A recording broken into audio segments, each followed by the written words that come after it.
श्री देवी शारदा, प्रभु श्री रामचंद्र, भगवान श्री गोपाल कृष्ण, श्री महारुद्र हनुमान, महर्षि श्री वेदव्यास, श्रीमद आद्य शंकराचार्य, समर्थ श्री रामदास स्वामी, सद्गुरु श्री ब्रह्मचैतन्य महाराज या सर्वांच्या प्रेरणेने आणि तुम्हा सर्व मंडळींच्या आशीर्वादाने या ज्या सहचिंतन मालिका आपण केल्या, पहिल्यांदा महाराजांच्या चरित्रावर चिंतन केलं, हे सुद्धा त्यांच्याच कृपेने, त्यांच्या प्रेरणेने, त्यांच्या पायाशी बसून, त्यानंतर मनाचे श्लोक, नामाचे श्लोक, तीही त्यांचीच प्रेरणा होती. त्यानंतर आपण हनुमान स्तोत्र म्हणतो भीमरूपी, आणि रामरक्षा. त्या रामरक्षेचं आज शेवटचा दिवस आहे चिंतनाचा. याच्यानंतर आपण केव्हा भेटणार आहोत, एक सर्वसाधारणपणे आपण ठरवूया. सूचना आलेली आहे, मनातही विचार आलेला आहे की यावर्षी वारी नाही आहे, म्हणून तुकारामाची पालखी ज्या दिवशी निघते 12 जूनला यावर्षी ते निघणार आहे, आणि 30 जूनला पालख्या साधारणतः पोचतात, आणि 31ला म्हणजे 1 जुलैला यावर्षी चातुर्मास सुरू होतो, म्हणजे आषाढी एकादशी आहे. तर साधारणतः 12 जून ते 30 जून हे जे 19 दिवस आहेत, तर आपण मानस वारी करूया. संतांची पालखी खांद्यावर नाचवत, संतांच्या सहवासात ज्ञानबा तुकाराम म्हणत, निरनिराळ्या संतांची आपण म्हणूया, काही रचना म्हणूया, पंचरत्न हरिपाठ म्हणून रचना आहेत. अजून तसा निश्चित विषय आणि हा कार्यक्रम सुद्धा 1-2 दिवस आधी आपल्याला कळवला जाईल. मनात काय ते फक्त आपण सगळेजण गुरुबंधू आहोत, निदान आध्यात्मिक साधक तरी आहोत. गुरु सद्गुरू एकच असतात, पण तरी सुद्धा चरित्र निराळे असतात, नावं निराळी असतात. काही हरकत नाही, काहीही भेद नाही आहे. परंतु आपण साधक या नात्याने एक असं ठरवूया की काही दिवस, जे आपण गेले काही दिवस, जवळजवळ 1.5 महिना आपण ऐकतोय, ते एका अर्थाने जरा घट्ट करूया, स्थिर करूया, खोल करूया. कन्सॉलिडेशन ज्याला म्हणतात ते. आणि आत्तापर्यंत कॉन्क्रीट आपण बरंच ओतलं. आता आपल्या अनुभवाच्या, आपल्या स्मृतींच्या किंवा आपल्या कल्पनांच्या अशा काही आपण म्हणतो ना सळ्या, लोखंडी बार, ते घातले की ते रिएन्फोर्स कॉन्क्रीट होतं, म्हणजे घट्ट होतं आपल्या जीवनात. त्याच्यासाठी हे काही दिवस लॉकडाऊनचा आपण उपयोग करून घेतला.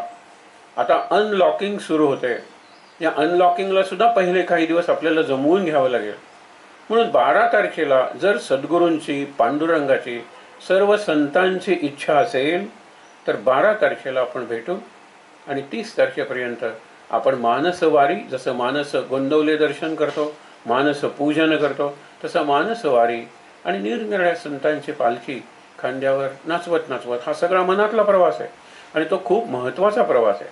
या प्रवासात आपल्या सगळ्यांच्या शुभकामना, सगळ्यांचे आशीर्वाद आणि मुख्य म्हणजे सद्गुरूंची प्रेरणा, शक्ती, हे सगळं आपण गृहीत धरलेलं आहे, आणि ते आपल्याला मिळेल. आजचा दिवस आहे ज्यांना आपण अहिल्याबाई होळकर म्हणतो. पुण्यश्लोक अहिल्याबाई होळकर, त्यांची जयंती आहे आज. 1725 ते 1795 70 वर्षांचं आयुष्य या बाईला लाभलं. वैवाहिक जीवन काही फार लाभलं नाही, परंतु प्रपंच आणि परमार्थ याची उत्तम सांगड घालणारी, राजघराण्यातली, उघड उघड घराण्यातलं राजकारण सांभाळणारी आणि पराक्रम गाजवणारी सुद्धा अशी ही स्त्री आहे. पुण्यश्लोक म्हणजे अत्यंत पवित्र, साध्वी आणि प्रातस्मरणीय, की जिचं प्रातस्मरण करणं हे देवाच्या स्मरणा इतकंच पुण्यदायी असतं. तशी अहिल्याबाई होळकर, त्यांचं महत्त्वाचं कार्य काय, तर सुमारे 30 वर्ष माळवा नावाचा जो प्रांत होता त्याचा मुख्य अधिकारी सोडाव, संपूर्ण कारभारच त्या पाहत होत्या, म्हणजे राणीच होत्या एका अर्थाने.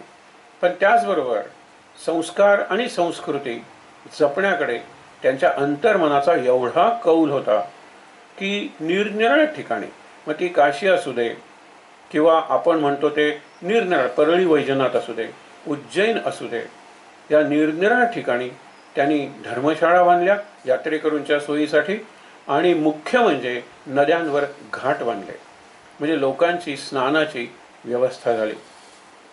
एक दूरदर्शी आणि कठोर अंतःकरणाची पण अत्यंत, आपण ज्याला म्हणतो वत्सल मनाची, अशी ही स्त्री. आपण तिला अभिवादन करूया. आजचा आणखीन एक महत्त्वाचा दिवस म्हणजे तंबाखू विरोधी दिवस. दोनच वाक्य म्हणून आपण विषयाकडे वळणार आहोत. एक लक्षात घ्यायचं, हा प्रश्न आपण स्वतःला विचारूया. आणि निदान 12 तारखेपर्यंत तुकारामाची पालखी हले तोपर्यंत, आता ती मनातच हलणार आहे, पण हलणार आहे जरूर. आपण त्या प्रश्नाचं उत्तर शोधूया. कुणालाही त्या उत्तर द्यायचं नाही, पण आपण उत्तर मिळेल त्याप्रमाणे आपली कृती नक्की घडेल एवढा संकल्प करूया की तंबाखू खाणं, दारू पिणं, सिगरेट ओढणं आणि त्याच तोंडातून नाम घेणं हे बरोबर आहे का? नाम पवित्र आहे, नामावर कशाचाही परिणाम होत नाही, पण ज्या तोंडातून पवित्र पावन असं परमेश्वराचं किंवा सद्गुरूंचं नाम येतं ते तोंड किमान स्वच्छ राखायला पाहिजे. हा संकल्प आजच्या तंबाखू विरोधी दिवशी करायला हरकत नाही आहे. आणखीन एक स्लोगन कॉम्पिटिशन होती, म्हणजे घोषणांची स्पर्धा होती. तिथे एकाने मुलांनी जी लिहिली होती, मोठी स्लोगन होती. आपण छोटं पाहूया.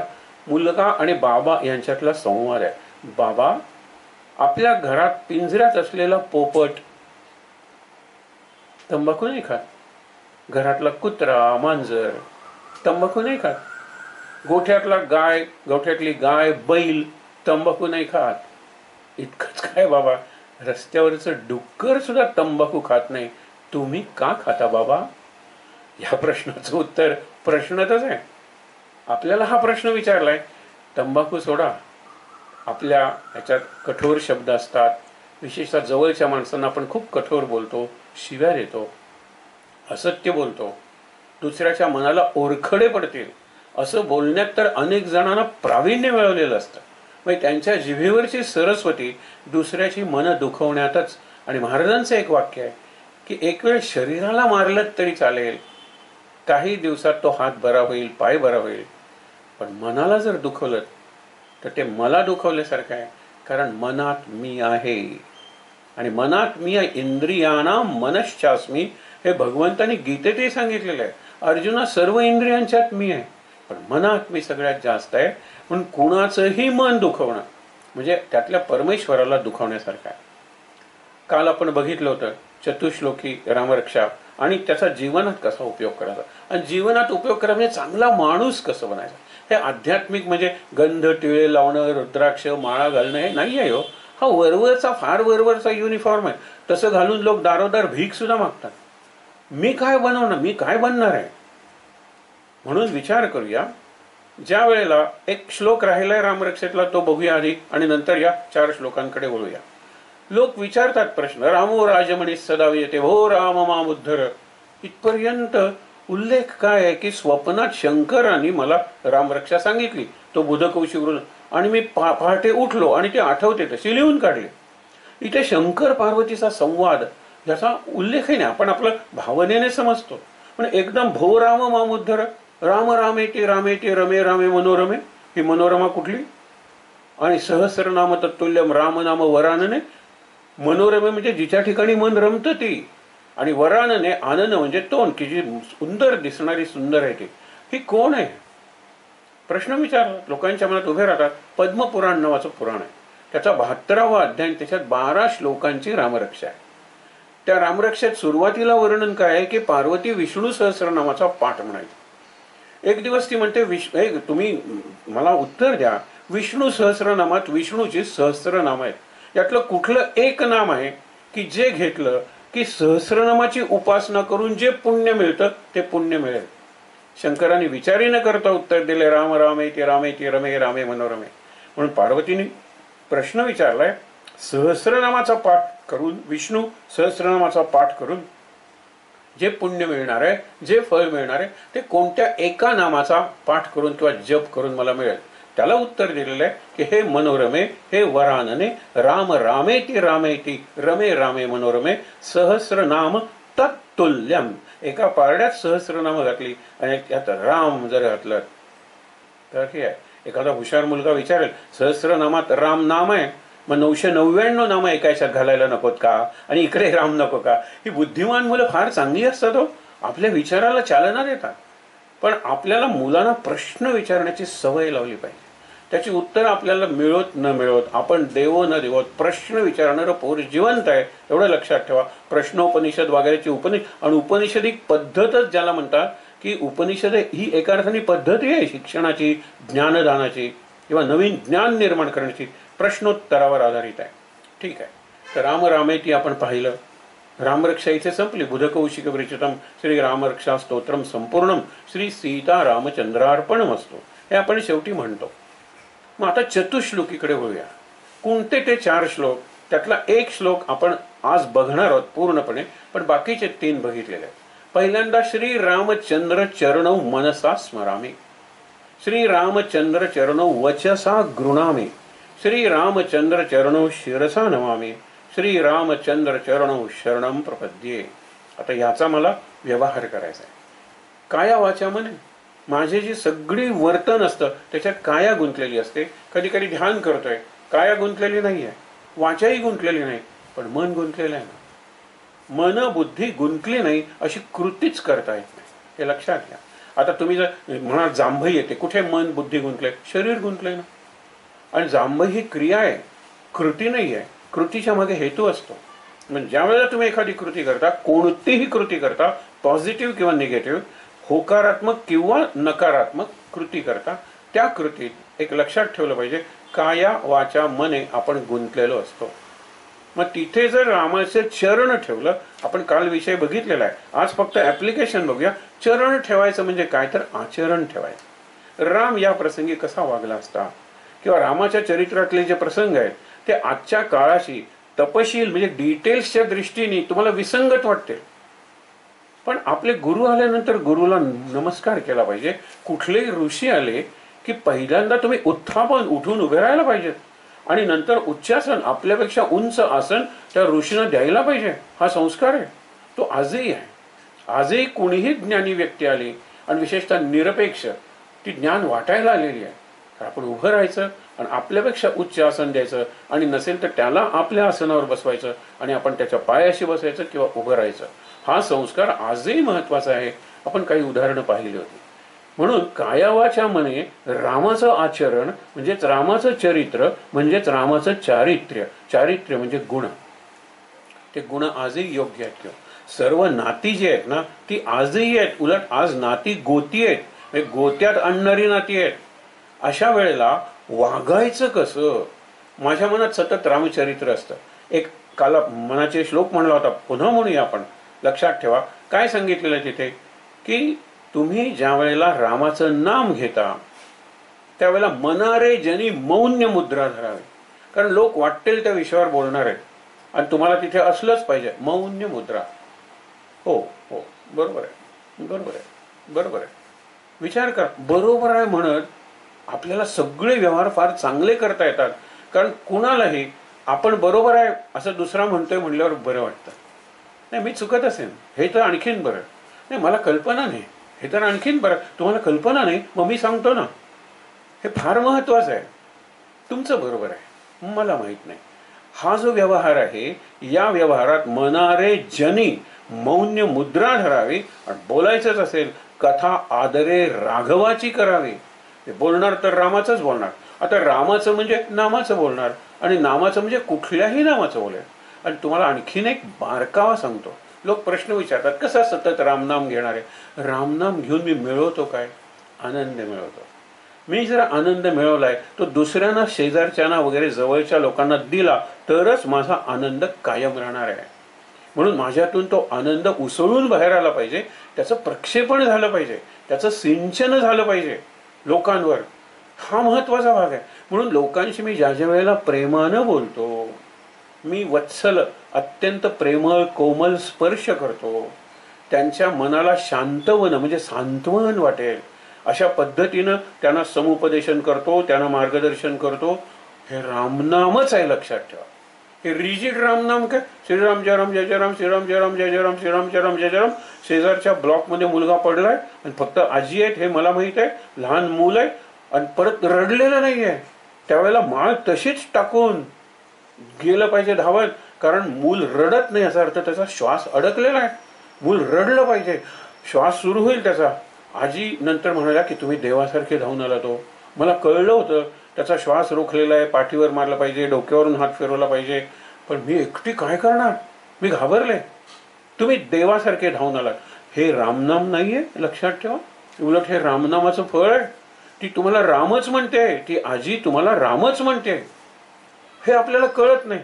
मी ऐकलं त्या मुलाला, पण माझी शेवटची माळ चालू होती. कसली शेवटची माळ करतो आपण?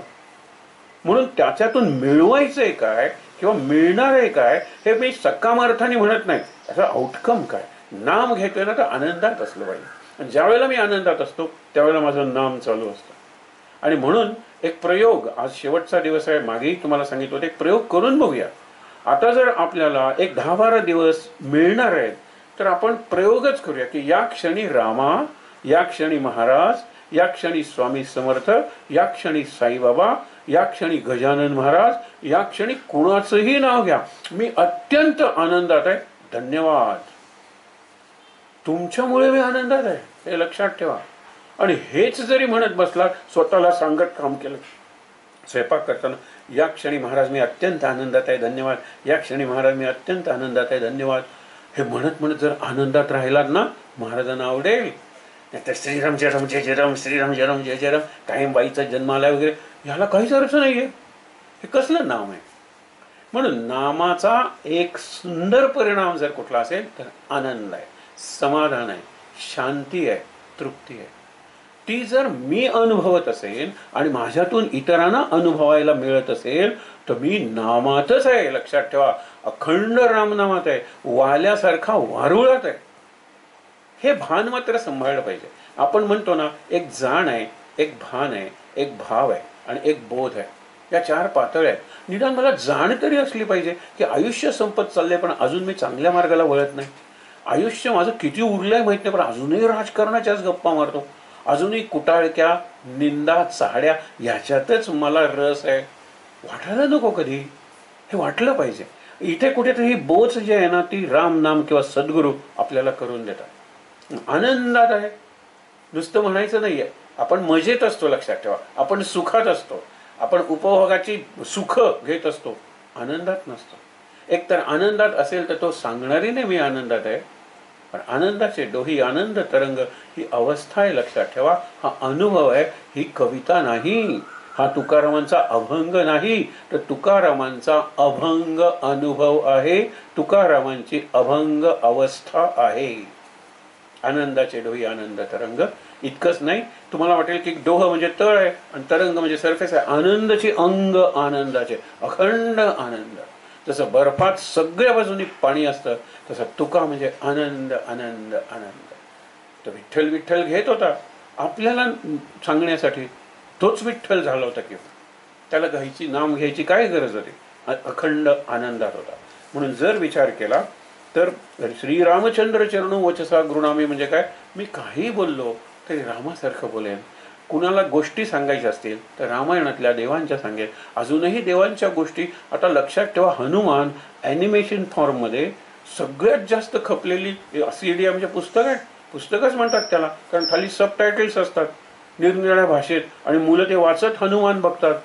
मग हनुमानांनी रेकॉर्ड मोडलेला आहे. नंतर माय फ्रेंड गणेश यांनी परत तितकाच धुमाकूळ घातलेला आहे. म्हणजे आज आपल्या देवांच्या कथा, त्यातला अद्भुतपणा कदाचित मुलांना आवडेल, पण त्यांचा जो इसेन्स आहे, जे सार आहे, अर्क आहे, गर्भ आहे, तो मोठ्यांना सुद्धा आवडतो. विचार करायला लागतो. थोड्याशा अनुभवानं मी तुम्हाला सांगतो. पोस्ट ग्रॅज्युएट स्टुडंट्स नंबर जरी बोलायचं असेल तर एखादी जर पुराणातली गोष्ट सांगितली आणि इंटरप्रिटेशन त्याचं जर केलं तर तुफान त्यानं ते आवडून जातं. ही पुराणातली गोष्ट आहे sir, so they are not all myths. म्हटलं मिथ अँड मायथॉलॉजी कशाला बघता? ही गोष्ट आहे माझ्यासमोर आणि मी त्याच्यावर चिंतन करतोय. त्यांच्या नावावर चिंतन करा. ध्रुव बाळाची गोष्ट माहीत आहे का? हो माहीत आहे. मग ध्रुवाचा अर्थ काय? As steadfast as pole star, हा अर्थ आहे. त्याच्यानंतर त्याचे वडील कोण आहेत? तर आपण म्हणतो उत्तान पार, पाय उत्तम उद्धटपणे आलेला आहे. पण आपण सगळेच उत्तानपाद आहोत ना. आपण नेहमी जन्मताना डोकं जर खाली आलेलं असेल नॉर्मल डिलिव्हरीमध्ये आणि पाय वर असतील तर व्यवस्थित डिलिव्हरी होते. आणि जो पायाळू असतो, पाय खाली येतात, त्याची डिलिव्हरी अवघड असते. म्हणून आपण जन्मापूर्वी आपण जन्मताना उत्तानपादच असतो. मग त्याला 2 पत्नी आहेत, एक सुनीती नावडती आहे. कुठल्या राजाला नीती आवडेल? आणि दुसरे सुरुची, तिच्यात रुची आहेच. मग सुरुचीचा मुलगा उत्तम, द बेस्ट असलाच पाहिजे. आणि नीती ही ध्रुवा म्हणजे अढळ टिकणारी असली पाहिजे. म्हणजे या नावात एक किती सुंदर सिम्बॉलिझम किंवा रूपक आहे, एक सुंदर संदेश आहे, हा विचार केला पाहिजे. आज म्हणून नाम म्हणजे फार रिजिडपणे श्रीराम जयराम जय जय राम असं म्हणूया आपण. संकल्पाचं नाम असेल 13 माळा रोज करीन तर त्या तशाच करा, पण अखंड नामात राहायचं, अखंड अनुसंधानात राहायचं. म्हणजे काय करायचं? रामासारखं राहायचं, महाराजांना आवडेल तसं राहायचं. महाराजांना तरी विषादपूर्ण उद्गार नाही बघितले. एवढा त्यांना वेदना देणारा तो श्वासाचा रोग होता, पण त्यांच्या चेहऱ्यावर कायम प्रसन्नता असू दे. तर हा जो श्लोक आहे श्रीरामचंद्र चरणो मनसा स्मरामी, त्याच्यात पुढे सांगितलेलं नसे राम ते धाम सोडून द्या. गप्पा मारायला लागले त्यांनी तुम्ही वळवण्याचा प्रयत्न केला चांगल्या गप्पांकडे आणि ते वळत नाहीत ना. हे मला एक काम आठवलं, मी येतो हा. Get lost. तुम्ही सुटा ना तिथून. नसे राम ते धाम सोडून द्यावे, नको वासना हेमधामी विरामी. विराम म्हणजे विगत राम, जिथून राम निघून गेलेला आहे असं सोन्याचं घर जरी असलं तरी मला नको. मला झोपडी चालेल ज्याच्यात राम आहे, हे मागायला पाहिजे. मग असं जर मी सगळीकडे राम पाहायला लागलो तर मला सगळ्या नात्यात सगळ्या संबंधात राम पाहणं सोपं जाणार आहे. माता रामो हा दुसरा श्लोक, मतपिता रामचंद्रा, स्वामी रामो हा खरा चॅलेंज आहे. पण मी सुद्धा कोणाचा तरी बॉस असतो की हो, हे लक्षात ठेवा. मी हेड क्लर्क म्हणून फायरिंग तिकडून घेतो आणि माझ्या क्लर्कला ते फायरिंग ट्रान्सफर करतो. तुमच्यामुळे मला आता फायरिंग. मी सुद्धा कोणाचा तरी बॉस आहे ना. मी सुद्धा कोणाची तरी सासू आहे, कोणाची तरी सून आहे. आणि आज सून असेल तरी सून आय विल बिकम सासू होईल ना, लगेचच मी सासू सुद्धा बनेन. विचार करायला पाहिजे. आणि म्हणून हा जो श्लोक आहे त्याच्यासाठी एक प्रयोग, हा प्रयोग ज्या काही लोकांनी करून बघितला त्यांना त्याचा चांगला अनुभव आलेला आहे. पण बाकीच्या लोकांना हा प्रयोग हास्यास्पद वाटेल, आणि हास्यास्पदच आहे. पण हास्यास्पद गोष्टी सुद्धा कधी कधी सुंदर उद्बोधन करून जातात, प्रबोधन करून जातात. एक ज्ञानाचा नवा किरण आपल्या जीवनात प्रकाशतो. ही कल्पना कशी आहे ते लक्षात ठेवा. आम्ही मुकुट थेरपी त्याला विनोदाने म्हणतो, पण काय आहे आपण आता रामपंचायत नाही, शेवटी वेळ मिळाला तर आपण त्याच्यावर बघणार आहोत, नाही तर अजून संधी आहे आपल्याला. पण काय रामपंचायत आहे, त्याच्यात राम आहे, सीता आहे, लक्ष्मण आहे, भरत आहे, शत्रुघ्न आहे आणि हनुमान आहे.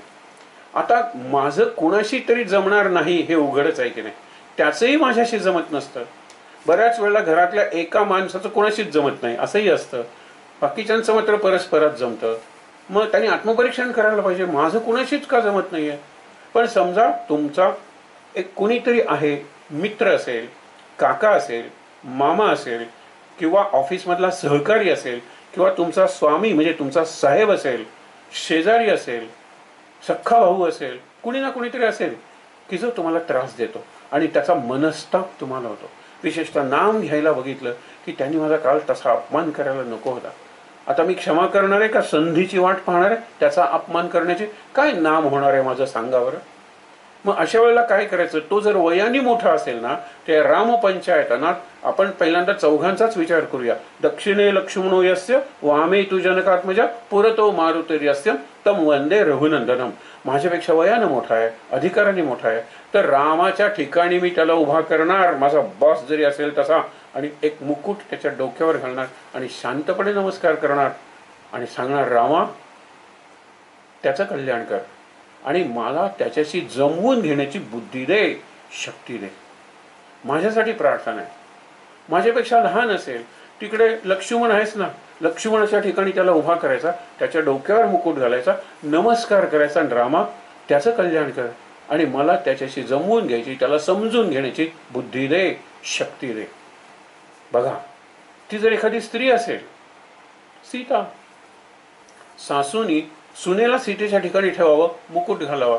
त्याच वेळेला सुनेनी सासूला सीतेच्या ठिकाणी ठेवावं, मुकुट घालावा आणि प्रार्थना करावी की हे रामा, हे सीते, हे सीतारामा तिचं कल्याण कर. सासू म्हणते मुलीला सुनेबद्दल आणि सून म्हणते सासूबद्दल, आणि मला त्यांच्याशी जमवून घ्यायची बुद्धी दे, शक्ती दे. फरक पडतो. त्यांच्यात फरक पडणार नाही कदाचित, पण मी त्यांच्यासाठी प्रार्थना केलेलं की त्यांचं कल्याण कर. कल्याण कर आणि मला त्यांच्याशी जमवून घेण्याची शक्ती दे, बुद्धी दे, स्फूर्ती दे, निरनिराळ्या कल्पना दे. हे आपण म्हणतो, अहो इतक्या कल्पना सुचतील. आणि मग रिलेटिव्ह चेंज त्या व्यक्तीत घडलाच पाहिजे. पूर्वी मी बोललो की सून प्रतिशब्द देत होते, त्यामुळे भांड्याला भांडं लागतात म्हणतात ना, की वादच निर्माण होत होता. आता सून ऐकत नाही. माझं चुकलं असेल ना सासूबाई, मी पुन्हा करतो. आता ती सासू थोड्याफार प्रमाणात शांत झालीच पाहिजे हो. तिला सुनेनी प्रत्युत्तर दिलेलंच हवं होतं. मग मी आणखीन बरोबर, मग मी आणखीन म्हणजे सुरुवात एक खडा मारून होते आणि नंतर बॉम्ब पर्यंत पोचतो की आपण. कारण का कोणीच शांत बसत नाही. इथे आता मी ही जी उपासना करायला लागलेलं आहे, आता समजा आणखीन 2-3 जण आहेत, मग लक्ष्मण आहे तिथे, राम पंचायतात भरत आहे, त्यांच्या डोक्यावर मुकुट घालायचा, प्रार्थना रामाला करायची की रामा ज्यांचं कल्याण कर. हा माझा उजवीकडचा शेजारी, हा माझा डावीकडचा शेजारी, भरत आणि शत्रुघ्न. मुकुट घाला आणि ते कसे दिसतात हे आपल्याला माहित असं. ऍक्च्युअली त्यांना इमॅजिन करा तुम्ही. त्या ठिकाणी तिथे उभं करा आणि हा माझा डावीकडचा शेजारी, डोक्यावर मुकुट, उजवीकडचा शेजारी, डोक्यावर मुकुट, हा भरत असेल, हा शत्रुघ्न असेल, रामा यांचं कल्याण कर आणि या दोघांची जमवून घेण्याची मला बुद्धी दे. ही जी ऍडजस्टमेंट आहे ना, तीच महत्वाची असते. कॉम्प्रोमाइज, एक पाऊल मी मागे घेईन, माझं चुकलं म्हणेन, हे लक्षात घ्या. बघा तुम्ही विचार करून. आणि हे असं घडतंच घडतं. त्या व्यक्तीत सुद्धा बदल घडतो आणि ती व्यक्ती त्या दिवशी नाही तरी काही महिन्यांनी येऊन म्हणेल की गेल्या महिन्यात मी बघतोय, मी कसाही वागलो तरी तुम्ही माझ्याशी चांगलं वागताय, माझं चुकलं हो, मी तसाच आहे. हे ऐकल्यानंतर एके ठिकाणी एक माणूस आला, तो म्हणला माझं कोणाशीच घरात जमत नाही. म्हणलं एक लक्षात ठेव, कोणाशीच जर जमत नसेल तर आपण आपलं निरीक्षण आणि परीक्षण केलं पाहिजे. नाही मोठं घर आहे म्हणलं जमत, मग किती मेंबर्स आहेत? 10 मेंबर्स आहेत म्हणाला घरात, माझं एकाशी जमत नाही. म्हणलं मग तू असं कर, तू राम पंचायत नको, रावणाची पूजा कर. त्याच्याकडे 10 मुकुट आहेत, याला घाल. आणि बाई असेल तर शूर्पणखा आहे, सरम आहे, त्रिजटा आहे. आपल्याकडे काय राक्षसी कमी आहेत काय? पण एक लक्षात ठेव, त्यांचं कल्याण कर म्हणून माग. जमणार आहे तुला हे? आणि मला त्यांच्याशी जमवून घ्यायची बुद्धी दे, शक्ती दे. तुझ्यात बदल होतो की नाही, पण हे किमान 1.5-2 महिने तरी केलं पाहिजे. माता रामो मत पिता रामचंद्र, स्वामी रामो मत सखा रामचंद्र, सर्वस्वम मे रामचंद्रो दयालोर, न अन्यम जाने नैव जाने न जाने. बघा ना, हे करून बघा तुम्ही. आणि ज्या दोघातिघा व्यक्तींनी मनोभावे करून बघितलेली आहे, त्यांचा विरोध करणाऱ्या, त्यांच्याशी वैर असलेल्या, त्यांच्या सूड घेणाऱ्या व्यक्ती एवढ्या बदलल्या, म्हणजे ह्यांनी ही जी प्रार्थना केली त्याचं फळ त्यांनाही मिळालं आणि त्या व्यक्ती खरंच चांगल्या झाल्या. हे उदाहरण मग तुम्हाला अपवाद वाटेल, पण माझ्या बाबतीत अपवाद का नाही करून घ्यायचा? मी अपवाद असेल, मला हे जमेल आणि नक्की जमेल. म्हणून हा दुसरा श्लोक होता. तिसरा श्लोक जो आहे, भर्जनम भवबीजानाम, सुंदर श्लोक आहे आणि सगळ्यात ऍप्लिकेशन करण्यासाठी महत्वाचा श्लोक कुठला असेल तर हाच आहे. भर्जनम भवबीजानाम अर्जनम सुख संपदाम, तर्जनम यमदूतानाम राम रामेति गर्जनम. आपण हे श्लोक बघितला, अर्थ बघितला, उदाहरणं बघितली. तर्जनम यमदूतानाम म्हणलं ना, गदिमांचा लेख, त्याचा उल्लेख केला होता. आता हा अप्लाय कसा करायचा दैनंदिन जीवनात, कुटुंबात, ऑफिसमध्ये किंवा शेजारी, क्लबमध्ये, मी ज्या संस्थेत जातो तिथे कसा वापरायचा? भर्जनम भवबीजानाम म्हणजे मी जी कर्म करतो ना, ती भाजून काढली पाहिजेत. आता आपण साधारणतः 4 प्रकारची कर्म करतो गृहीत धरूया की. एक जगण्यासाठी सांसारिक प्रापंचिक कर्म, दुसरं म्हणजे आपला जो व्यवसाय नोकरी असेल त्याच्याशी जोडलेली कर्म, तिसरं म्हणजे उरलेल्या वेळात आपली विश्रांती असेल, मनोरंजन असेल, बाहेर फिरायला जाणं, व्यायाम वगैरे काही असेल ते तिसरं कर्म. आणि चौथं नित्य नसतं पण नैमित्तिक असतं किंवा प्रासंगिक असतं. कधी एखादा उत्सव असतो, कधी देवकार्य असतं, कधी एखादा सोशल, आपण म्हणतो ना सामाजिक, असा काहीतरी प्रसंग असतो. ते रोज नसतं. पण आपण कुठली धान्य घेऊया, रोज आपल्याला जी कर्म प्रपंचाची करावी लागतात, जगण्यासाठी करावी लागतात, आपण जोंधळे आणि तांदूळ घेऊया. जोंधळे लागतातच भाकरी करायला आणि तांदूळ लागतात भात करायला. हे नित्य कर्म, प्रपंचाची कर्म, जगण्यासाठी कर्म, शरीर टिकण्यासाठी कर्म. जोंधळ्याच्याही लाया होतात आणि तांदूळाचे चुरमुरे आणि पोहे होतात. हे लक्षात घ्या. म्हणजे मी भट्टी कुठली? श्वसनाची भट्टी, श्वासोच्छ्वासी ती भट्टी आहे. आणि प्रत्येक श्वासावर घेतलेलं नाम आहे ना, ती सुंदर आहुती आहे किंवा भाजून काढणारी उष्णता आहे, जी आपण खोरण म्हणतो कोणी किंवा भट्टी म्हणतो. त्या भट्टीची उष्णता आहे ना, हा देह हीच भट्टी आहे, छाती ही चांगली भट्टी आहे. त्याच्यात सगळं टाकलं जातं, कधी कोळसा कधी लाकूड, आणि ते टाकायचं काम श्वास करत असतात. घेतला श्वास सोडला श्वास, घेतला श्वास. हा जो भाता आहे ना, भस्त्रिका आपण म्हणतो की नाही, घेतला श्वास सोडला श्वास, घेतला श्वास सोडला. ज्यावेळेला भरला जातो त्यावेळेला अगदी फुलून येतो तो. त्यावेळेला कर्म भाजायचे असतात. श्रीराम जय राम जय जय राम, श्रीराम जय राम, भरला श्वास, जय जय राम, सोडला भाता, भाता दाबला, भाता सोडला, श्रीराम जय राम जय जय राम. हे आध्यात्मिक भस्त्रिका आहे. काम करताना आता मला रोज काम करायचं, स्वयंपाक करावा लागतो आणि मला बाजारात जाऊन भाजी आणावी लागते. हे रोजची कटकट म्हणून पुरुषही त्याच्याकडे बघतात आणि स्त्रियाही बघतात. आता हे कर्म आपल्याला भाजून काढायचं, भाजून काढायचं म्हणजे नवीन काहीच नाही करायचं. मी जाणीवपूर्वक ज्या वेळेला म्हणेन की आम्ही स्वयंपाक करतोय, काही हरकत नाही, चपात्या लाटते किंवा भाकऱ्या थापते किंवा भाजी ढवळते, काही करते, श्रीराम जय राम जय जय राम. आणि त्याच्यात हे जे कर्म आहे ना, हे मी भाजून काढते. म्हणजे त्याच वेळेला मी ते रामाला अर्पण करते, त्याच वेळेला मी ते हनुमंताला अर्पण करते. हे जर जमलं ना अर्पण करण्याची क्रिया, की मग तिथल्या तिथे त्या कर्म संपतं, त्याची परंपरा उरत नाही. तुम्ही जर दुसरं धान्य पेरलं ना, नुसतं धान्य पेरलं, मग त्याच्या पुढे सगळा संसार, बाळणपण, सगळी परंपरा सुरू होते. पण हे कर्म मी भाजूनच टाकलेलं आहे. काही हरकत नाही, रामा मी करते, हे तुझ्यासाठी करते, तुला अर्पण, श्रीराम जय राम जय जय राम, श्रीराम जय राम जय जय राम. काय आहे, त्या कर्मातून परंपराच निर्माण झाली नाही. ते कर्म जे माझ्या भोगात होतं कर्म, आता लवकर मुलाचं लग्न, सून आली, माझं स्वयंपाक करणं थांबलं, सून चांगली आहे, पण तोपर्यंत तर करायला पाहिजे. आणि तोपर्यंत करताना मी करेन काय, आनंदात करेन, आनंदात करेन. आनंद म्हणजे रामनाम, आणि रामनाम म्हणजे आनंद. हे अगदी लक्षात, राम या शब्दाचाच अर्थ आनंद आहे. आणि महाराजांना आनंद, चैतन्य याशिवाय दुसरे शब्द कमी आवडतात.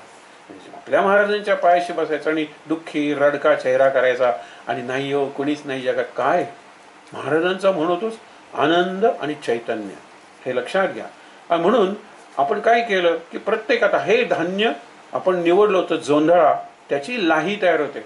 आणि आपण निवडला होता भात म्हणजे तांदूळ, तांदूळाची पोहे तयार होतात किंवा चुरमुरे तयार होतात. झालं काम करताना या भट्टीत, चला हे काम घालते, सुंदर लाही निघाली, हे काय खा ना त्या लाह्या, तो खाण्याचा पदार्थ आहे. भाकरी वगैरे तुम्ही गिरणीतलं काम थांबवणार नाही आहात. त्या बीजाबद्दल बोलत नाही आपण, कर्माच्या बीजांबद्दल बोलतोय. स्वयंपाक हे कर्म आहे, त्याच्यात निरनिराळी बीज आहेत. आणि त्याच्यासाठी धान्य मी कुठली घेतलेली आहेत, रोज लागणारी धान्य, जोंधळा आणि तांदूळ, तसं निघालेलं आहे. आता दुसरी कामं, ती व्यवसायासंबंधी कामं आहेत. तिथे अगदी टवटवीत असा सुंदर असतो ना रुबाबदार मका, हे मका धान्य घेतलेलं आहे मी. आणि मक्याचं किती सुंदर पॉपकॉर्न म्हणतो ना, लहान पोर्सला पॉपकॉर्न पाहिजे. हे पॉपकॉर्न म्हणजे लाया, फटाफट फटाफट ते पॉपअप येतात येतात, काय सुंदर फुलतात. करा ना काम. ऑफिसमध्ये काम करताना त्या मक्याच्या लाया होत आहेत. मका लावलात ना की त्याचं रोप आहे, परत दुसरी कटकट आहे तुमच्या मागे, ट्रान्सफर होईल आणि तिथला बॉस आणखीन घाण असेल, काम घाण असेल, राहायच्या पद्धती घाण असतील. पण हे काम करताना मी मक्यासारख्या जर लाह्या फुलवल्या, सुंदर पॉपकॉर्न करता येतं, म्हणजे कामाचा सुद्धा एन्जॉय, मी आनंद लुटू शकतो. आता तिसरं जे आहेत ना की मला करावे लागतात कर्म देहासाठी, करमणूक म्हणून, संस्कार किंवा सुसंस्कृत व्यवहार म्हणून मंदिरात जावं लागतं, हे करावं लागतं क्लबमध्ये, हे सुद्धा जवळजवळ नित्यकर्म आहे. आता मनोरंजन, टीव्ही वगैरे, टीव्ही पाहत एकमेकाशी शिवाय देत वाद घालत बसायचं नाही करायचं. त्याच्यासाठी सुद्धा आपलं एक धान्य तयार आहे ना. सगळ्यात महत्वाची धान्य दोन आहेत की जी आपण कधीतरी वापरतो, नैमित्तिक अशी. तर ते धान्य कुठलं असेल तर एक राजगिऱ्याचे लाडू. यावर्षी पंढरीच्या वारीच्या मार्गावर जे काही मला वाटतं टन्स लाडू आणि वड्या राजगिऱ्याच्या शेंगदाण्याच्या खपत असतील, यावर्षी नाही विचारे गेले, ते त्यांना काहीतरी मिळेल, पांडुरंगच देईल जर सेवाभावाने करत असतील तर. हा एक पहिला भाग झाला. आणि दुसरा साळी ज्याला म्हणतात, तांदूळच असतो ना, भात असतं ते भात, त्याच्या लाह्या निराळ्या होतात. त्या आपण धनत्रयोदशीला वगैरे, लक्ष्मीला वगैरे व्हायला, दिवाळीत वगैरे त्याच वेळा त्या लाह्या मिळतात. त्यात नैमित्तिक आहेत, प्रासंगिक आहेत, त्याही आहेत. आणि आपल्याला ज्यावेळेला व्यायाम करायचा आहे, करमणूक करायचं आहे, त्यासाठीचं धान्य आहे हरभरे. नुसते हरभरे पेरलेत ना तर हरे भरे तुम्हाला शेतं असे दिसतील त्याचे. हा हरभरा जर श्वासाच्या भट्टीत म्हणजे वेग केला तर त्याचे सुंदर फुटाणे तयार होतात. चणे फुटाणे आपण म्हणतो ते. म्हणजे हरभरे आहेत, राजगिरा आहे, साळी आहेत म्हणजे तांदूळ, भात आपण म्हणतो पॅडी, त्याच्यानंतर तांदूळ आहेत, जोंधळ आहे, त्या सगळ्या गोष्टी आहेत. मकार आहे. ही धान्य म्हणजे माझी निरनिराळी कर्म आहेत. आपण 4 कॅटेगरीज तयार केल्या. एक म्हणजे दैनंदिन जगण्यासाठी लागणारी कर्म, दुसरी म्हणजे व्यवसायाची कामाची कर्म, तिसरं म्हणजे माझा व्यायाम, छंद, झोप, विश्रांती, करमणूक त्याची कर्म, आणि नंतर कधीतरी येणारी देवाची दिवाळी. आता उदाहरणार्थ धन्वंतरी पूजन किंवा नेहमी कुठे असतं लक्ष्मीपूजन, त्यावेळेला त्या लागतात, त्या लाह्या लागतात, त्याच्यासाठी सुद्धा आमचं तयार आहे ना. हे जर करत प्रयोग करायचा, भर्जनम भवबीजानाम, आणि ते खास भाजावं लागत नाही. तुम्ही जर भवबीज म्हणजे तर्जनम यमून राम रामेति गर्जनम हे कॉमन आहे. अर्जनम सुख संपदाम राम रामेति गर्जनम, भर्जनम भवबीजानाम राम रामेति गर्जनम, आणि तर्जनम यमदूतानाम राम रामेति गर्जनम. तो उपाय आहे. राम राम गर्जना करा, अति आदरे गद्य घोषे म्हणावे. कशाला लाजता? एकटे असताना बाकीचे शब्द बोलतो, नको ती गाणी गातो, ओरडतो. राम गद्य घोषे म्हणूया, नाम घेऊया आपण, आणि मग बघा काय फरक करतो तो. म्हणून तीर्थक्षेत्रात आपण येताना प्रसाद म्हणून बऱ्याच वेळेला हे आणतो. आपण चुरमुरे आणतो, आपण लाह्या आणतो, आपण फुटाणे, चणे फुटाणे आणतो. त्याचा संदेश हा आहे, भाजून दिलेले आहेत. यातून नवीन प्रापंचिक किंवा सांसारिक कर्म म्हणजे कटकटी आणि व्याप निर्माण होणार नाही. घेऊन जा पंढरपूरून, चणे घेऊन जा, फुटाणे घेऊन जा, म्हणजे लाह्या घेऊन जा, चुरमुरे घेऊन जा, आणि तिथे मिळतं काय? कपाळाला लावायला अत्यंत पवित्र भस्म. जाळल्यानंतरच मिळाले ना, भर्जनम भाजल्यानंतरच भस्म, राख म्हणजे अंगारा, तेही जाळलेलंच आहे ना, विभूती. बघा ना, हे बुक्का, हे असे पदार्थ तुम्ही कपाळाला लावा की ज्याच्यातून सगळा प्रपंच निघून गेलेला आहे. भर्जनम, श्वासाच्या भट्टीत ते हे केलं, मग साधी माती सुद्धा माझा तिलक बनते. तर सतत श्वास चालू आहे, श्वास चालू आहे, श्वासावर नाम चालू आहे, ही भट्टी चालू आहे. भर्जनम भवबीजानाम अर्जनम सुख संपदा. सुख संपदा सुद्धा नाम घेत जर मिळवलं ना तर खूप चांगलं होतं. विचार करा. त्याच्यानंतर तर्जनम यमदूतानं, आपल्याला मृत्यूची भीती असतेच. आणि मृत्यू म्हणजे आपण बघितलं की जीवन म्हणजे मृत्यूची साखळी आहे. आपण झोपतो, सकाळी उठतो, झोपतो ती मृत्यूची रिहर्सल आहे, सकाळी उठतो नवीन जन्म झालेला आहे. आणि तसं असतं. आपण मागचे सगळ्या आठवणी घेऊन नवीन दिवस उगवतो आपल्या जीवनात, तिथेच आपलं चुकतं. अरे नवीन दिवस आलेला आहे, माझं नवीन जग झालेलं आहे, म्हणून आधीचं सगळं अर्पण करा. विवेक प्रलय हा शब्द वापरलाय समर्थाने, आणि त्या विवेकाग्नीत तू सगळं होपून टाक, होमून टाक ना. होमून टाक म्हणजे होम कर, आणि उद्या माझ्या जीवनात नवीन जग, नवीन विश्व, नवीन मी म्हणून झोपूया. बघा कुठला ना कुठला ते एक प्रोग्राम आज तयार होईल की दुसरा दिवस माझ्याकडे काहीतरी नवीन दिशा, एखादी नवीन वाट, एखादी नवी व्यक्ती, एखादी नवी संधी माझ्या जीवनात येणार आहे. क्रांती घडू शकते. पण मी स्वतःकडे प्रार्थनाच जर केली नाही तर स्वतःशी बोला ना झोपताना, आजचा दिवस महाराज असा गेलाय, मी स्वतःला सांगते, महाराज म्हणा किंवा स्वतःचं नाव घ्या, उद्या ह्याच्यापेक्षा चांगला गेला पाहिजे, पण निराळा गेला पाहिजे. जरा निराळा जाईल. स्वतःला जर सूचना दिली आणि ती सूचना अंतर्मनात जर गेली, सबकॉन्शियसमध्ये, एवढी शक्ती तयार होते. तशा घटना घडून येतात. पूर्वीच्या काळी ज्यावेळेला पत्र यायची ना, त्यावेळेला घरातली आई म्हणते, आज तुमच्या मामाचं पत्र येणार. तिला कसं कळलं? फोन नाही, काही नाही, आणि खरंच पत्र यायचं. आपल्याला एखाद्या वेळेला अरे हे गाणं बरेच दिवसात ऐकलं नाही नाही, आणि त्या दिवशी रेडिओवर तेच गाणं लागतं. हे विचार करूया आपण. हे योग नाहीत, हे योग आहेत, योगायोग नाही आहेत. आपण योगायोग म्हणून विसरून जातो. ठीक आहे ना, या काही फार महत्त्वाच्या गोष्टी नाही आहेत, पण आत्ता सांगितलेलं जे वागणं आहे ना ते महत्त्वाचं आहे. म्हणून भट्टी श्वासाची, त्याच्यात आहुती नामाची, आणि असं करत करत करत सगळी बीज जर संसारातली भाजून काढली तर संसार आनंदात होईल. कधी संपला, कसा झाला, अरे काय मुलं मोठी झाली, त्याचे लग्न होऊन मुलगी, आता नातू आला घरात, काही कळलंच नाही. हे काही कळलंच नाही ना, हा आनंद आहे. म्हणजे सहज झालेलं कर्म आहे. नाही तर कळतं आपल्याला, हिच्या जन्माच्या वेळेला 3 महिने ती आजारी होते, कळलं, पण नाही कळलं, कारण तो भाग होता, सफरिंग होतं, ते प्रत्येकाने सफर केलं होतं. म्हणून विचार केला ना आपण तर आपल्याला कळेल भर्जनम भव बीजानाम ही अत्यंत चांगली पद्धत आहे. भाजणी करतात, त्याच्यात अशी अन्न सगळी भाजली जातात. तो अर्थात पदार्थ करण्याचा असेल, पण श्रावणी सोमवारी अनेक ठिकाणी पूर्वी घरात जाती असायची दळायला, आणि 4 जणांना 4 भाकरी करायच्या, की ते दळायला लागेल, एक 15 मिनिटं सुद्धा लागणार नाही. पण ते धान्य भाजून घेत, ते धान्य म्हणजे ज्वारी असेल, गहू असतील, तांदूळ असतील, ते भाजून घ्यायचं. म्हणजे त्याच्यातली सगळी नवीन आपण म्हणतो ना रोप निर्माण करण्याची, नवीन संतती, सृष्टी, परंपरा निर्माण करण्याची क्षमता जाते. आणि मग ते दळून काढलं की मग त्याची भाकरी करायची. प्रत्येक ठिकाणी हा संस्कार आहे. हा भर्जनाचा संस्कार आहे, म्हणजे भाजण्याचा संस्कार आहे. हा जाळण्याचा संस्कार नाही आहे, हा भाजण्याचा संस्कार आहे. त्याच्यानंतर हे जर मला जमलं ना, तर सगळ्यात महत्वाची गोष्ट जी शेवटून दुसऱ्या श्लोकात सांगितलेलं आहे, रामो राजमणी सदा विजयते रामम रमेशं भजे रामेणाभिहता निशाचरचमु रामाय तस्मै नमः रामा नास्ति परायणं परतरम रामस्य दासोऽस्म्यहं रामे चित्तलय सदा भवतु मे भो राम माम उद्धर. हे सगळे विभक्तीचे 8 प्रत्यय. हा विभक्ती प्रत्यय हा व्याकरणातला शब्द आहे. जीवनात जरा उलट असतं बऱ्याच वेळेला. म्हणून काय की विभक्ती कुणाला केली? रामाला केलेली आहे. प्रथमा राम, रामाचा विजय असो. रामो राजमणी सदा विजयते, म्हणजे राजश्रेष्ठ असा जो राम आहे ना त्याचा विजय असू दे. रामम रमेशम भजे, रमा म्हणजे लक्ष्मी, आणि तिचा ईश विष्णू हा विष्णूचा अवतार, म्हणजे हा सीताराम आहे. त्या सीतारामाला मी भजतो न पूजा करतो त्याची.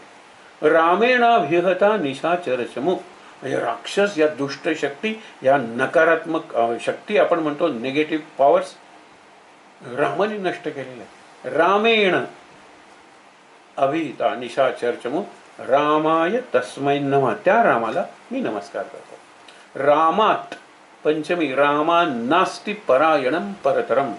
परायण म्हणजे शरण जाण्याचं स्थान, आश्रयस्थान, म्हणजे जिथे गेल्यानंतर हा आता सुरक्षित वाटतंय मला, असं स्थान, त्याला शरण असा शब्द आहे. म्हणून इथे काय सांगितलं? रामा नास्ति परायणम परतरम. परायण, अयन म्हणजे घर, आणि पर म्हणजे सगळ्यात श्रेष्ठ घर, सगळ्यात श्रेष्ठ. मुलीच्या दृष्टीने लग्न झाल्यानंतर सगळ्यात श्रेष्ठ घराला माहेर म्हणतात. कारण काय? तिथे तिची माऊली असते.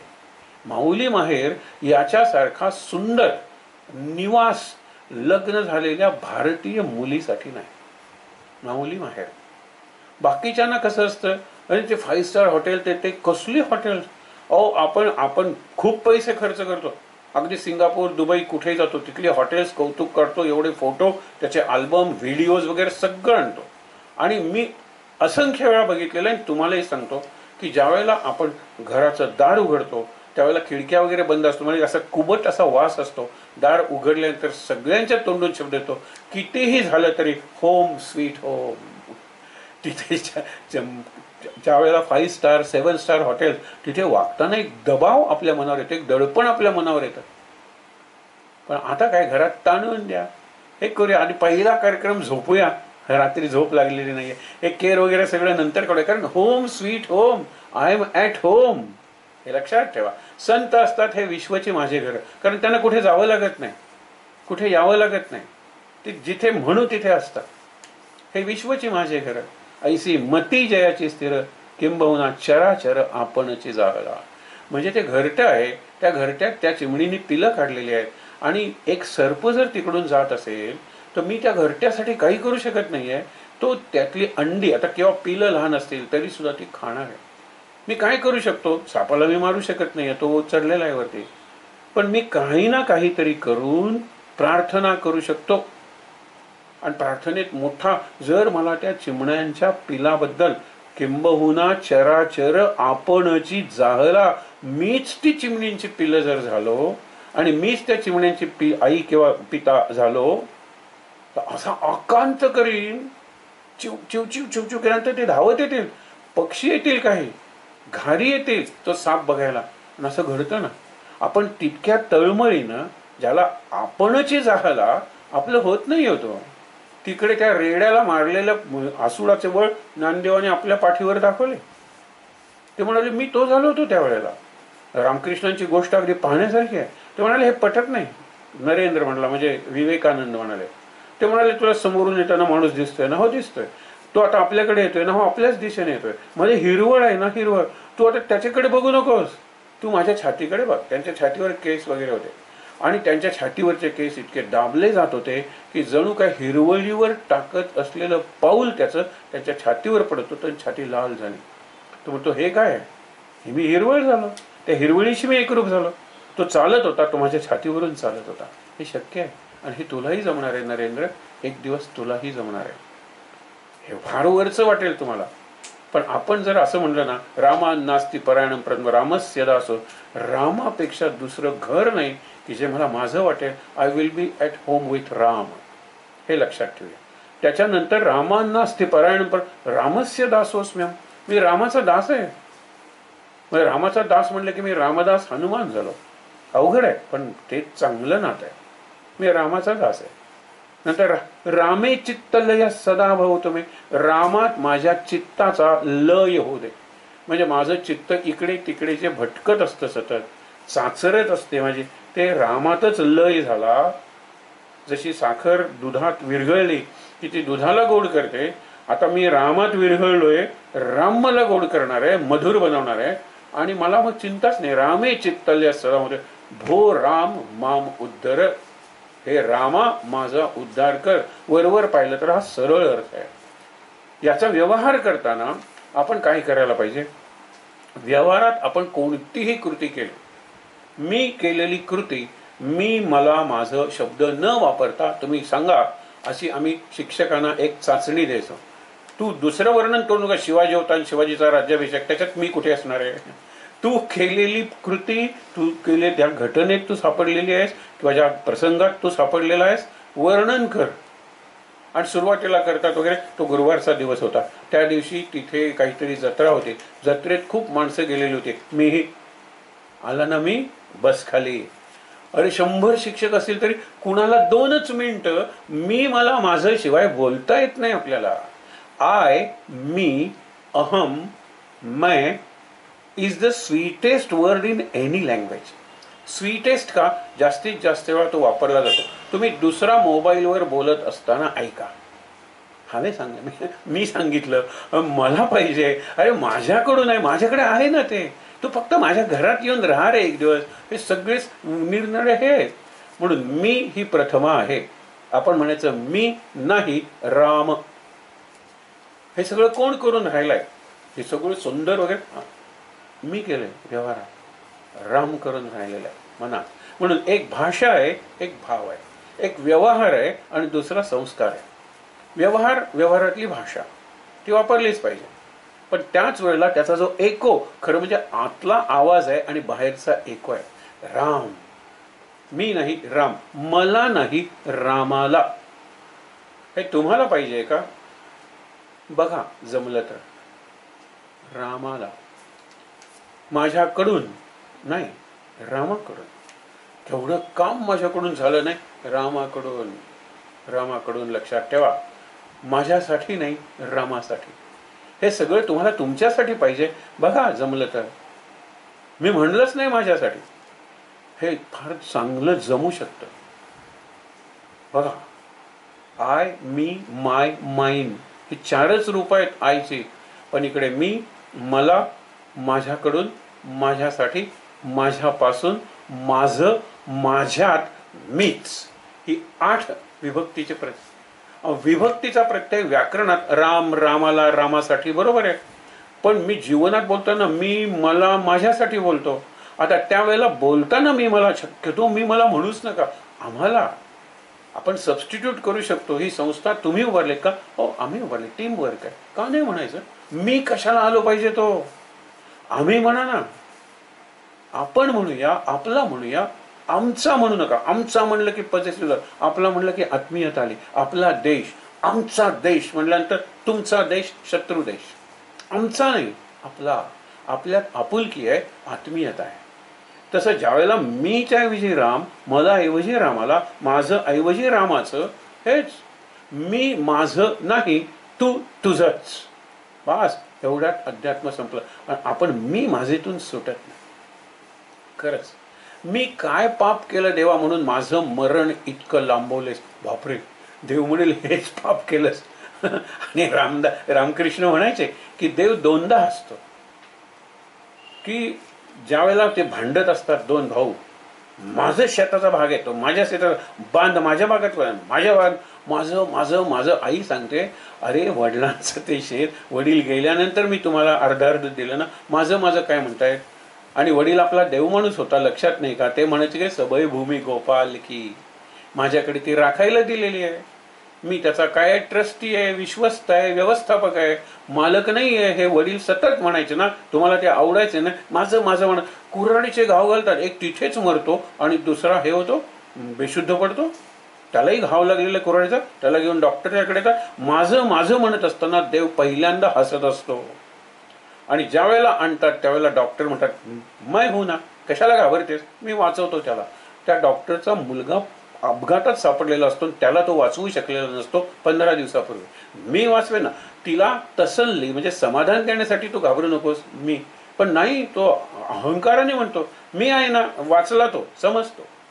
त्यावेळेला देव दुसऱ्यांदा हसतो आणि देव तिसऱ्यांदा हसत नाही, रडवतो. मी माझं मी माझं मी माझं. देव हसतो हसतो हसतो, एक असा दणका मारतो, बसा रडत. काय मी माझं सांगा बरं. पण रामो राजमणी सदा विजयते, ते रामो म्हणजे मी नाही राम, मला नाही रामाला. हे सबस्टिट्यूशन जर जमलं, याच्या ऐवजी तो नथिंग लाईक इट. पहिल्यांदा सांगायचं सतत रामाचं चरित्र मी म्हणणार आहे. श्रीरामचंद्र चरणौ चरणौ चरणौ, आचरण आचरण आचरण रामाचं. ते माझा आदर्श आहे. म्हणतात ना, तुझ्या पावलावर पाऊल टाकून मी जाईन, ती रामाची चरण आहेत, लक्षात घ्या.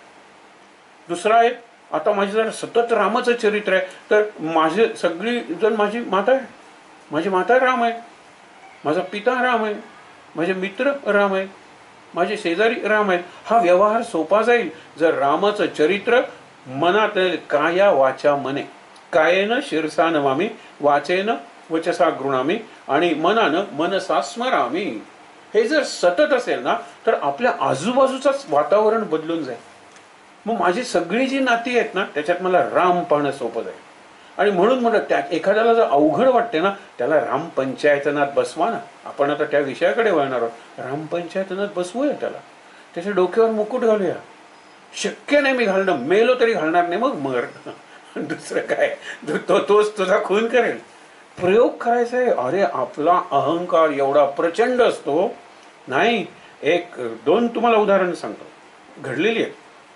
एक साधू होता, म्हणजे सत्पुरुष आहेत, त्याच्याकडे अनेक जण जायचे. तुम्ही त्याचं उदाहरण का देता नेहमी. I feel like murdering. ते म्हणाले माझा कित्येक वर्षापूर्वीचा तो शिष्य होता आणि त्याच्यासारखा झाला नाही म्हणून मी त्याचं उदाहरण देतो. मला खून करावं असं वाटतं त्याला, त्याचं उदाहरण पुन्हा देऊ नका. अरे बाबा कितीदा तू हे म्हणतोयस, गो अँड मर्डर हिम. तो म्हणतो कसं मरू, त्याला मरून 10 वर्ष झाली. अरे त्याला मरून 10 वर्ष झाली तरी आय फील लाईक मर्डरिंग हिम. ही कुठली भावना आहे हो. ही नुसती सुडाची भावना नाहीये, ही स्वतःला सुडाच्या अग्नीत जाळण्याची स्वतःची दहन क्रिया आहे, लक्षात ठेवा. हा भाव आहे. आणि दुसरा सांगतो, मी मेलो ना तरी माझ्या भावाला, माझ्या बॉडीला हात लावून देऊ नका. बॉडी म्हणतोयस ना, बॉडी म्हणजे एनी बॉडी किंवा नो बॉडी, ती बॉडी आहे. पोलीस म्हणतात ना, एक बॉडी सापडलेली आहे, असा वेश आहे, इतका असा रंग आहे, इतके पोलिसांना बॉडी. जिवंत सुटेपर्यंत मला नाव आहे. शेवटी बॉडीज आज किती 3 बॉडीज जाळायला आल्या. कोण म्हणतो स्मशानातला, तो माणूस म्हणतो 3 बॉडीज जाळायला आल्या. खरंच आहे ते. बॉडी, त्या बॉडीला महत्व आहे का, व्यक्तिमत्वाला महत्व आहे. त्या बॉडीला नाम आहे, बरोबर. त्या बॉडीला भावना आहेत, मन आहे, त्या बॉडीला बुद्धी आहे, विचार आहे. ती जी बॉडी आहे तिला नाती आहेत. आता ती बॉडी राहिलेली नाही, समबडी झालेली आहे. नो बडी नाही, समबडी. आता कोणीतरी आहे ती. हे जर मला कळलं तर मला रामपंचायतनाचा अर्थ कळणार आहे. हे रामपंचायतनाचं चित्र बघा. लोक प्रश्न विचारतात, एक 2-3 मिनिटात सुद्धा हे चित्र स्पष्ट होतं आणि आपल्याला जीवनाची किंवा जगण्याची तर मिळेल, जीवनाची दिशा मिळते. आता सीतेपासून रामापर्यंत आपल्याला जायचंय, तो आपल्या जीवनाचा प्रवास आहे. आकाशाशी जडले नाते धरणी मातेचे, स्वयंवर झाले सीतेचे. धरणी माता ही रामाची सासू आहे. आणि सीता ही मुलगी आहे म्हणून आकाशाशी जडले नाते, लग्न झाले असं म्हणलेलं नाही. धरणी मातेचे, आपण धरतीवर आहोत. आपण जे काही करतो प्रपंच ती सीता आहे. सीतेकडून नभासारिखे रूप त्या राघवाचे, तो अनंत मेघश्याम असा जो राम आहे ना, तिथपर्यंत आपल्याला जायचंय. सीतेपासून रामापर्यंत मधले मुक्काम आहे. पहिल्यांदा म्हणजे काम क्रोध हे शत्रू आड येतात. त्या शत्रुघ्ना मारणारा शत्रुघ्न, त्याला पहिलं काम असतं. हे अहंकार आहे, मारून टाकले शत्रुघ्ना. आणि मंथरेला शिक्षा जवळजवळ करणारा शत्रुघ्न हे लक्षात ठेवा. नंतर भरतानी म्हणले की ती स्त्री आहे, सोडून दे, त्यावेळेला सोडून दिलेली आहे. म्हणजे मनात थरथर निर्माण करणारी, मनात संशय, मनात भीती, मनात सूडाची भावना, नकारात्मक कल्पना निर्माण करणारी जी मंथरा नावाची शक्ती आहे ना, तिचा सुद्धा नायनाट करायला हा शत्रुघ्न पुरेसा आहे. म्हणून शत्रुघ्नाला पहिलं सांगायचं, माझे सगळे शत्रू आतले मारून टाक रे. आणि बरेचसे शत्रू हे मनातच आहे. बरोबर, शत्रुघ्नांनी मारल्यानंतर आता मन रिकामं झालं. आणि आपण म्हणतो ना, रिकामं मन हा सैतानाचा कारखाना, डेव्हिल्स वर्कशॉप. लगेच ते भरलं पाहिजे. लगेच ज्यांनी हा काम बाहेर काढला की त्यांनी राम भरला पाहिजे. यांनी क्रोध बाहेर काढला की त्यांनी नाम भरलं पाहिजे. यांनी हे भरलं पाहिजे, भरलं पाहिजे. भरल्याचं काम भरत, भरताचं कामच आहे ते, भरत राहायचं. मोकळं झालेलं मन भरत राहायचं. आणि भरत कशाने भरेलो? रामानी भरेल, रामाच्या पादुकांनी भरेल, रामाच्या राज्याने भरेल, रामाच्या प्रेमाने भरेल. ठीक आहे ना, हा भरत झाला. मग असं बरंचसं शत्रुघ्नाने मारून मोकळं केलेलं मन जर राम, रामनाम, रामचरित्र, रामाच्या भावनेने भरून गेलं ना, की माझं लक्ष जीवनाचं एकच बनतं राम. आणि माझं मन बुद्धी त्या रामावर केंद्रित होतात. तो लक्ष्मण आहे. लक्ष्मण तो बरोबर, आता मला दुसरं काही सुचतच नाही. तो काल सांगितलं ना की सीता टेकाडावर आहे आणि राम उतरून गेलाय, तर लक्ष्मण उड्या मारायचा, कारण राम दृष्टीआड झालेला आहे.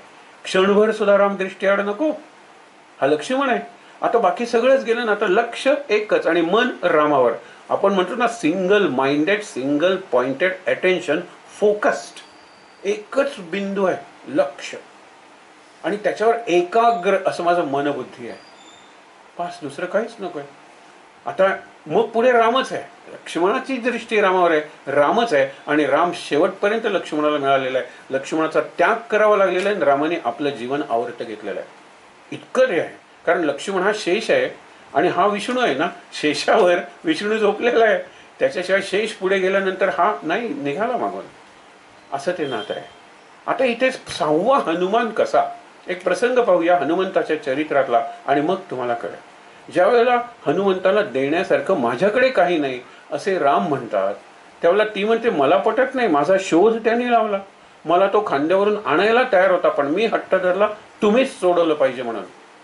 युद्धात त्यांनी केवढा पराक्रम केला आणि इकडे केवढीच सेवा करत असून त्याला काही द्यायचं नाही. बोलवा त्याला.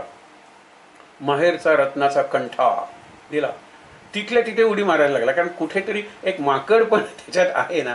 ही वृत्ती आहे, सहज वृत्ती आहे. हे अवघड आहे. माकडपण म्हणजे मंकिंग, माकड चेष्टा नाही आहे, ही सहजत आहे. अरे आईने मला दिलेलं आहे, सीतामाईने दिलेलं आहे. आनंद. शेजारी झाड आहे, झाडावर जाऊन बसला आणि त्यातला एक एक काढतोय आणि जाऊन फेकून ते फोडून ती बोलवले. एवढा अत्यंत मौल्यवान आणि माहेरचा. तू काय करत होतास? आता राम एकीने बघत होतो. आता हे शिक्षण सीतेसाठी आहे, आपल्यासाठी आहे. हनुमंताला सगळीकडे राम दिसतच होता, त्याला ते मणी फोडायची गरजच नव्हती. ती म्हणाली असं एवढं फोडतोस, तुझ्यात राम आहे का? हसला रामाकडे पाहून आणि आपली छाती फोडली. त्याच्यात त्याला राम पंचायतन दिसलं. सीतेला राम आहे, वामांगी सीता आहे, लक्ष्मण, भरत, शत्रुघ्न. आणि तिच्या आश्चर्याला पारावर उरला नाही. अरे तू आत कसा? तू तुझी छाती फाडलेली आहेस आणि त्या छातीत तू कसा? त्यावेळेला तो हसून म्हणतो, माई हा खोटा मी आहे ग, खरा मी आत आहे, शुद्ध मी आत आहे, केवल मी आत आहे, मात्र मी आत आहे, ॲब्सोल्यूट मी, प्युअर मी जो आहे ना तो आत आहे. हे हा देह आहे ग. त्यावेळेला लक्षात आले तिच्या की याला भक्ती म्हणतात. म्हणून सीतेपासून रामापर्यंतचा प्रवास मध्ये शत्रुघ्न, लक्ष्मण, भरत आणि लक्ष्मण हे जर टप्पे असतील, तर या सगळ्यांना सांधणारं सूत्र सीतेपासून रामापर्यंत जायला जगलो तरी पाहिजे ना, जीवन माझं चालू राहिलं पाहिजे ना, ते सूत्र हनुमान आहे. हनुमान म्हणजे पवनसुत, पवन म्हणजे वारा, हा वायुसुत आहे. सगळीकडे भरलेला वायू आणि मी आत घेतो तो प्राण मिळून प्राणवायू. आणि मग लक्षात ठेवा, हनुमान माझा प्राण आहे, हनुमान माझा श्वास आहे. आणि हनुमानाला जर विचार तर तो म्हणतील नाम माझा प्राण आहे, नाम माझा श्वास आहे. जोपर्यंत नाम आहे तोपर्यंत मी आहे. आणि माझ्या सद्गुरूंच्या कृपेनं जोपर्यंत मी आहे तोपर्यंत नाम आहे. आपण ठरवल्याप्रमाणे 12 तारखेला जर सगळ्यांची इच्छा असेल तर भेटूया. नाहीतर हा जो आपण विचार ऐकलेला आहे तो विचार आचारात आणण्याचा प्रार्थना करूया. आहे त्या ठिकाणी ताठ बसून शांत.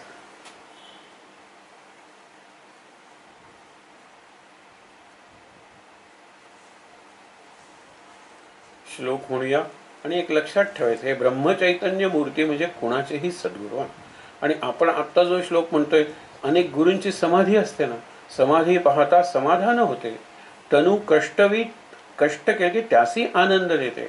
मनी भाविता कामना पूर्ण होते. सद्गुरूंना सांगावंच लागत नाही, आपल्या मनातलं त्यांना कळतं, कारण आपल्या मनातच त्यांचा वास निवास असतो. शांतपणे म्हणूया. समाधी पाहता समाधान होते. तनु कष्टवी त्यासी आनंद देते. मनी भाविता कामना पूर्ण होती. नमस्कार त्या ब्रह्मचैतन्य मूर्ती. नामस्मरे निरंतर ते जाणावे पुण्य शरीर. महादोषांचे गिरीवर रामनामे नासती श्रीराम.